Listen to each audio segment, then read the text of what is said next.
এবার জলপাইগুড়িতে বামপন্থী প্রার্থীর সমর্থনে দেওয়াল লিখনে নামল বামপন্থী মহিলা সংগঠন। তাদের পাশাপাশি জোর প্রচার করছেন বামপন্থী যুব সংগঠনের মহিলারাও। দিন থেকে রাত বামপন্থী প্রার্থীর সমর্থনে তারা দেওয়াল লিখন করে চলেছেন। যদিও এমন দৃশ্য খুবই কম চোখে পড়ে যে মহিলারাও প্রচারের সাথে সাথে দেওয়াল লিখনও নিজ হাতেই করে চলেছেন।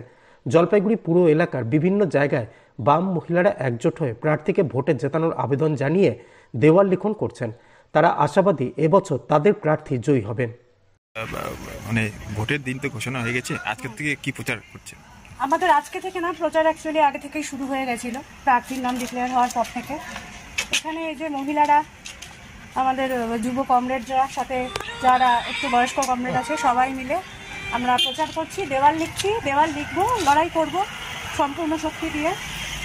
কি মনে হচ্ছে যে মহিলারা এবার কি আপনাদের আপনাদের যে যুব প্রার্থী দাঁড়িয়েছে যে দেবরাজ, তার সমর্থনে? দেখুন, প্রার্থী যে আছে দেবরাজ বর্মন, তার মতো এলিজিবল ক্যান্ডিডেট এই মুহূর্তে জলপাইগুড়িতে আর নেই। সেটা দলমত নির্বিশেষে সবাই সেটাকে স্বীকার করছে।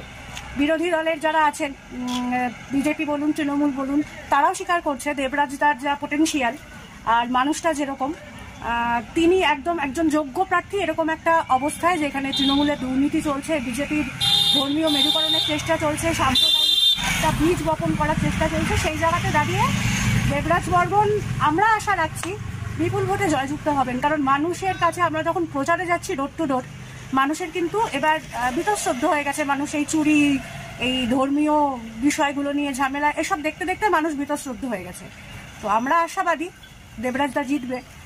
আর মহিলারা কি ঝাঁপিয়ে পড়েছেন? মহিলারা প্রথম থেকেই, আমাদের বামপন্থী মানসিকতার সমস্ত মহিলারা আমাদের সাথে প্রথম থেকেই আছে।